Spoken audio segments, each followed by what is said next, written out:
Hoje nós acolhemos a campanha da fraternidade, na entrega dos nossos envelopes, aqueles que fizeram a sua tarefa da campanha da fraternidade durante essa quaresma.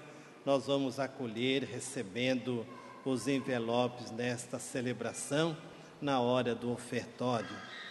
Aqui na nossa diocese ficou decidido que o resultado final da campanha da fraternidade deste ano vai ser dirigida à Casa de Recuperação da comunidade ali na cidade de Tarabai.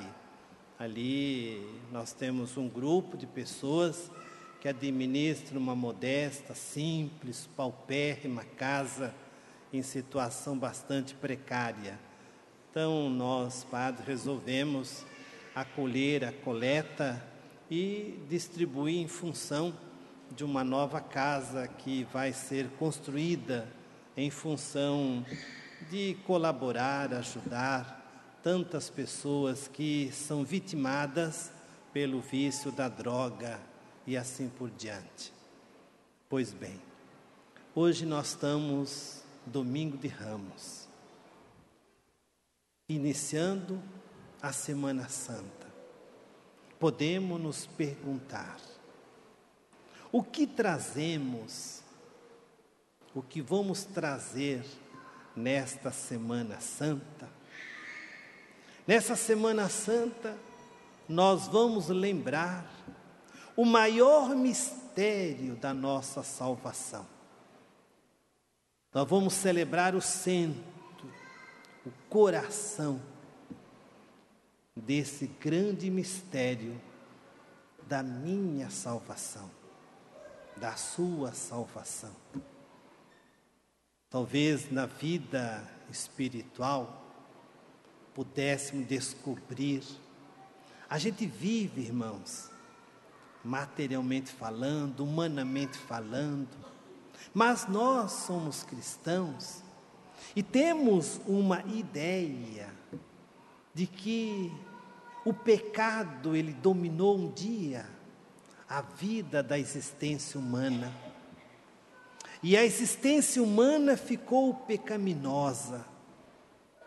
Houve o que nós chamamos o pecado. O que está descrito ali no livro de Gênesis. O pecado entrou como uma cunha forçando a divisão, a separação entre Deus e a sua criação. E a sua criação ficou manchada pelo pecado. Esse é o mistério que nós celebramos, que nós vamos celebrar nessa semana. Por isso que nós somos convocados a celebrar esse mistério profundo da nossa salvação.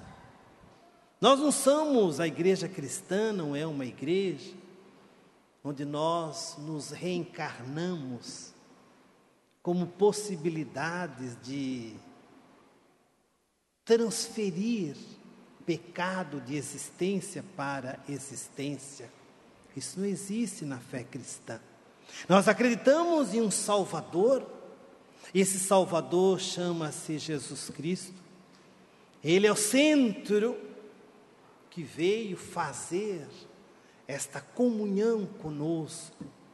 E essa comunhão que Jesus veio fazer conosco, de vez em quando ela é quebrada por nós, pela nossa fragilidade humana, pela nossa indiferença talvez. Por isso que nós carecemos continuadamente de reconciliação. A reconciliação, ela aperfeiçoa a nossa limitação e nos recoloca, mais uma vez, no plano da salvação. Mas nós vamos chegando lá. A primeira leitura que ouvíamos do profeta Isaías lembra o manso cordeiro, que é Jesus Cristo. Aquele homem valente, corajoso, poderoso, Filho de Deus, segunda pessoa da Santíssima Trindade, ele se tornou um cordeiro manso, suave. Ele ofereceu suas costas e sua face para serem bofeteadas, em função daquilo que ele viera fazer, em função da sua missão, que a sua missão foi de nos salvar, trazer para nós a reconciliação do gênero humano. Por isso que o profeta Isaías, ele lembra esse cordeiro manso, que vai ao matadouro, sabendo que será sacrificado, mas que impera nessa vida o mistério do silêncio. Aliás, se você quer descobrir o sentido da minha existência, nós só podemos fazê-lo pelo silêncio, não é no barulho. Por isso que nós iniciamos a Semana Santa com esse grande hosana, onde Jesus entra em Jerusalém, e todo mundo entusiasmado estende seus ramos, seus mantos, acolhem Jesus festivamente, dizendo: hosana, bendito que vem em nome do Senhor. Mas só que essa hosana, esse clamor, ele se aquietou daí uns dias, porque nós não vivemos de hosanas, nós não vivemos do clamor. Nascemos, vivemos e morremos no silêncio. E quem não descobrir isto, vive a vida toda infeliz. Por isso que nós temos tantas pessoas infelizes, porque acreditam no clamor, no hosana, acreditam nos elogios, é a vaidade humana. E esse Messias é o cordeiro manso, que se oferece para o sacrifício.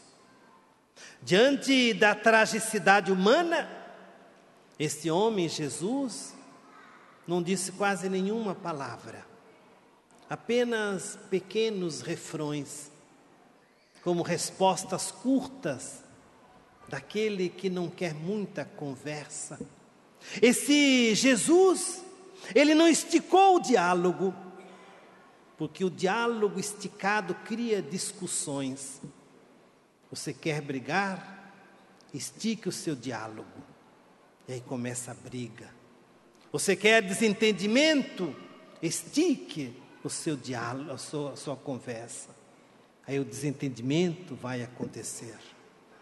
O salmo que ouvíamos, o Salmo 21, é um grito de justiça pela presença divina.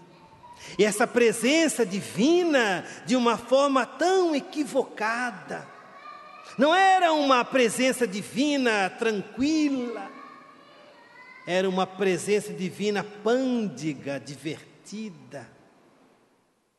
Era uma presença divina de forma esculhambada, diríamos na linguagem de hoje. Era uma presença divina desprovida de tudo que era de respeito humano. Era uma presença divina de forma à zombaria. Este é o Cristo que nós apresentamos nesta Semana Santa. O Salmo 21 é um clamor de Davi, que há mais de 700 anos atrás, antes do nascimento de Jesus, ele já previa na sua vida, ele antecipava na sua vida, numa visão futura, os sinais do Messias na cruz. O Messias na cruz foi uma diversão para o povo. A sua caminhada foi uma diversão para a população. Todo mundo se alegrou pelas chicotadas de Jesus. Que mistério é a vida humana, irmãos. Que trágico é a gente gastar tempo com a vaidade humana. Celebrar a Semana Santa é celebrar o desprezo da existência humana, na sua grande fragilidade, aquilo que nós somos de fato. Domingos de Ramos é o início da Semana Santa, claro. E nós vamos celebrar, estamos começando a celebrar, o Jesus servo obediente Senhor. Nada mais, só isso. E é isso que nós temos que aprender. E aprende-se com Jesus nessa Semana Santa uma coisa que nós não gostamos nem de ouvir. Chama-se de obediência. Nós não nascemos obedientes. Nós aprendemos a obedecer. Mas só se aprende a obedecer bem no sofrimento. Quem não passa pelo sofrimento não aprende a obedecer jamais. Infelizmente, muitas pessoas vivem a vida no sofrimento, mas não aprendem nada, porque não aprendem a lição da paixão. E qual é a lição da paixão, padre? A lição da paixão é que Jesus foi traído por um amigo.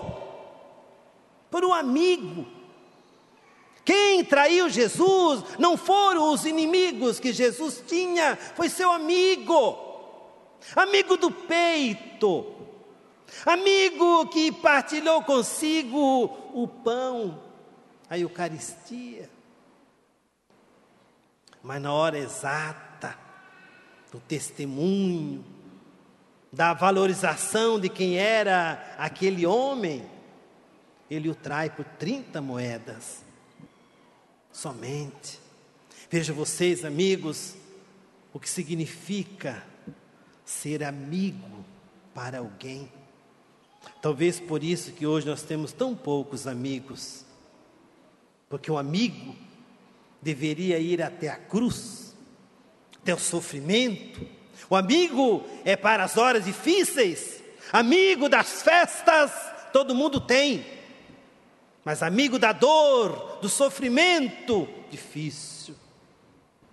E você só prova os seus verdadeiros amigos na hora do sofrimento. Na hora do churrasco, você tem muitos amigos. Eles estão todos ali ao seu derredor. Talvez até batem palmas, até abram cervejas e um bom vinho. Talvez lhe dê até alguns presentes. Mas amigo se prova no sofrimento, na dor, no testemunho. E Jesus foi traído por esse amigo. Amigo que Jesus partilhou com ele o pão, o sinal da vida. Amigo que Jesus o convidou para o ministério, para seguir-me. E esse amigo começou a seguir a Jesus. Talvez por isso que nós tenhamos poucos amigos, e talvez muitos de nós não tenhamos nenhum inimigo. Somos tão infelizes, ter poucos amigos e talvez nenhum inimigo. Por isso que Jesus nunca disse para rezar pelos amigos, mas sim pelos inimigos. Porque amigos, irmãos, nós temos tão poucos, que os poucos que temos não precisam, não necessitam da nossa oração, porque já são amigo do peito. Mas rezar sim pelos inimigos. A paixão de Jesus, ela criou um isolamento existencial, onde Jesus se isola sozinho, no mais abandono do próprio Pai.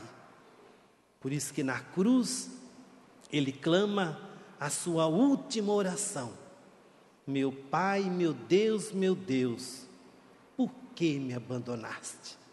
Irmão, se Deus muitas vezes nos abandona, imagine os amigos que nós temos, ou talvez os amigos que nós achamos que temos. Eu, você, quem são os nossos amigos? Crê em Deus Pai Todo-Poderoso,